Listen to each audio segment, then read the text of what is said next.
Hi guys, welcome to my channel. Today I'm going to do a book review. This book is hands down now my favorite book of all time, and how could I not expect it, because it's from an author that I look up to so much.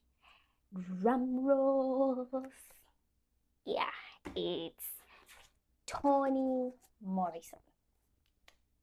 So, who's Toni Morrison? If you've not heard about her, Toni Morrison is the first African American author to win the Nobel Peace Prize for Literature. So, first book by Toni to read.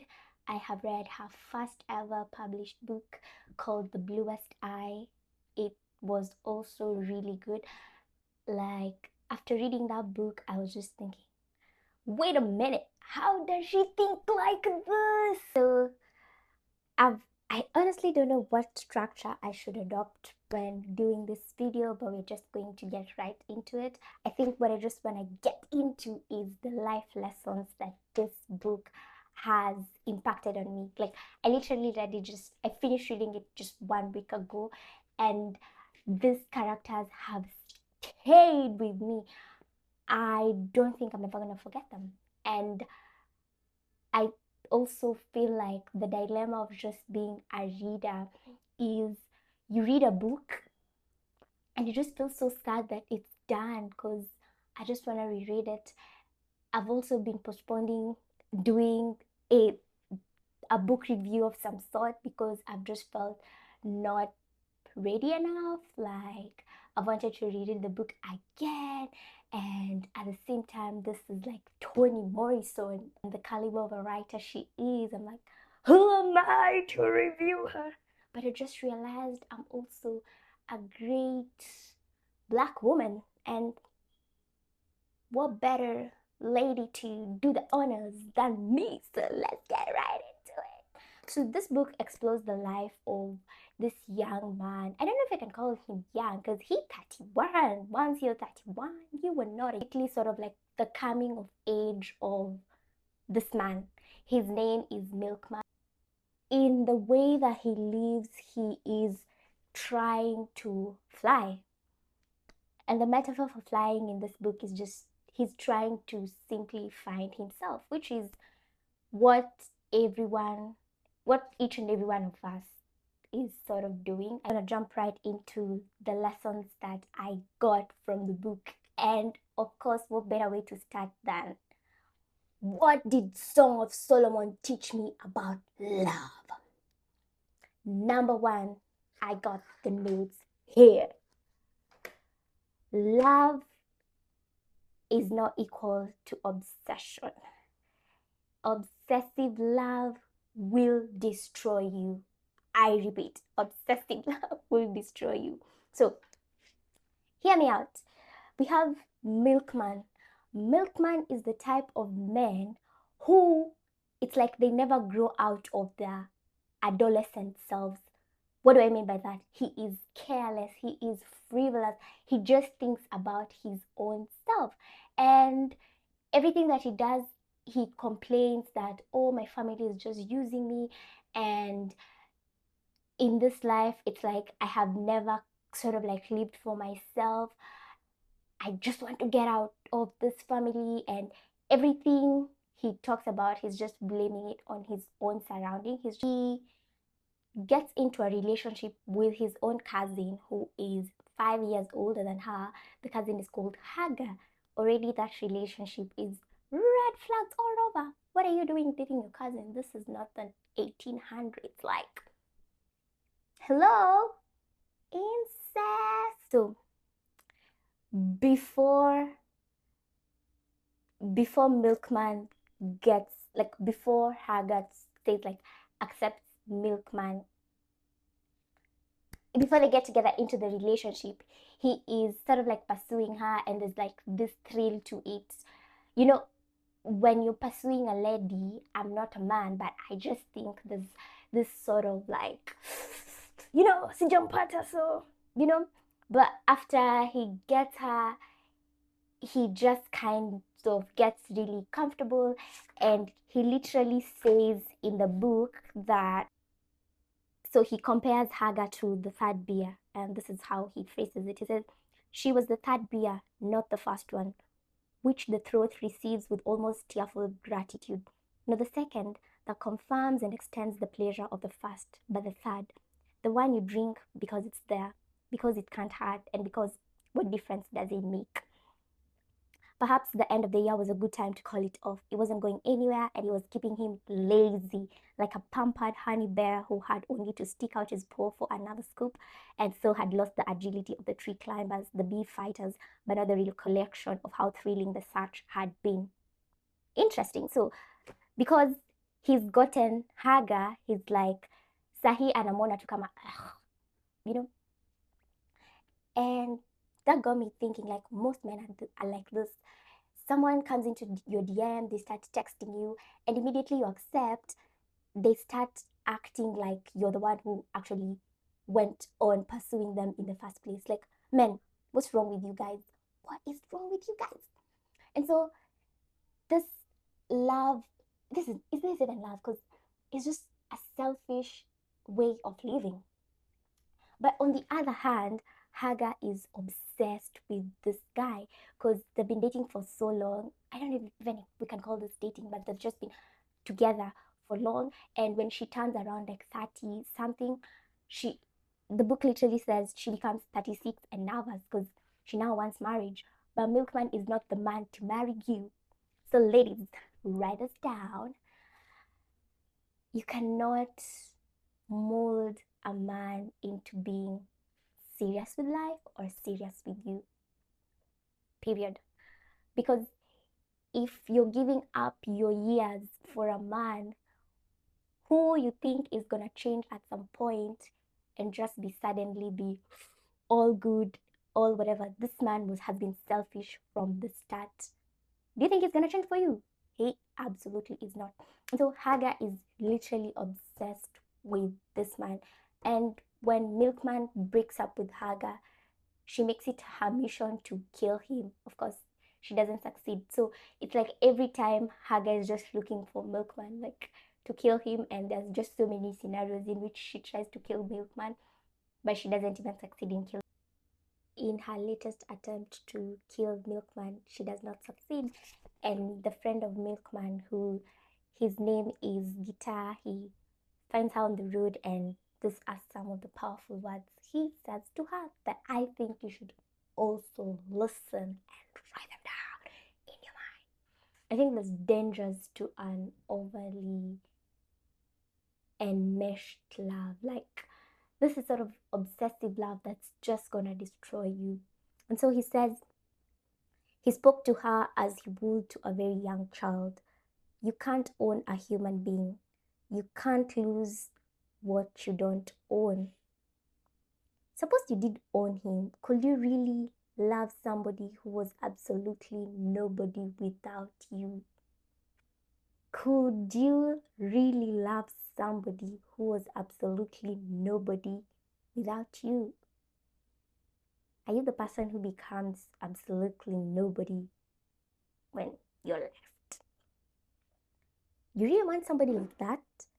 You don't, do you? And neither does he. You're turning over your whole life to him? Your whole life, girl? And if it means so little to you that you can just give it away, hand it to him, then why should it mean any more to him? He can't value you more than you value yourself. Period. He can't value you more than you value yourself. I feel as a lady, it is really ingrained in you from society and everything that marriage, or in this case a relationship, is really supposed to define you and just like be a big percentage of what your self-worth is about. But hey girl, you gotta value yourself first. That's all I can say. Love yourself, respect yourself, No matter how much you love someone, I feel that, especially in romantic love, there has to be a sense of individuality in this love. Like, it can't always be you and them. You still need to have your own sense of identity, your separate sense of identity, and be grounded in it. Like, yes, wanakwambia I can't live without you and all, you can live without them. I think another interesting thing that I just got from the book was, you keep complaining about people making your life miserable, but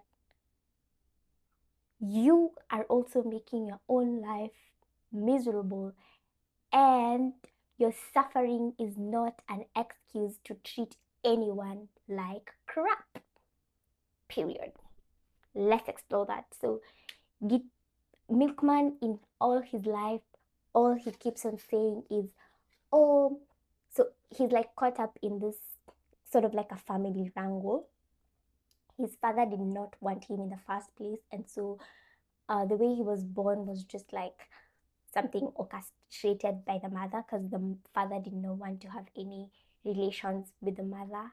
And so the father is telling him really nasty things about his own mother, and his own mother is also telling him really nasty things about his own father. And so he just feels like he's caught up in between all this, and all he wants to do is fly away and just get out of all these things. And so there's a part in the book where he keeps on saying that I do not deserve this. I do not deserve this. Deserve. Another thing that I got from this book is, you can't fear your parents your whole life. And this does not apply for everybody, because some people have just really nice parents. But the dad in this book, he was called Marcon Dead. Like I said, the names of characters in this book are very weird. So being called dead is just weird. Like, how do you call someone dead? But yeah, so one of the ladies, because he fears the dad so much, and the dad is the one who's choosing the men that they're supposed to marry, she just stays there until she turns 40 something, and she realizes, wait, I'm 46, no job, no husband, no nothing. Like, if I think people can change, but sometimes you have to just give an ultimatum to when people can change, and just disappoint people. Like, as a woman, as a lady, especially when you're in a situation where you feel like you have no control over your life, I think it is very much 100% acceptable to disappoint people, disappoint your parents, disappoint people.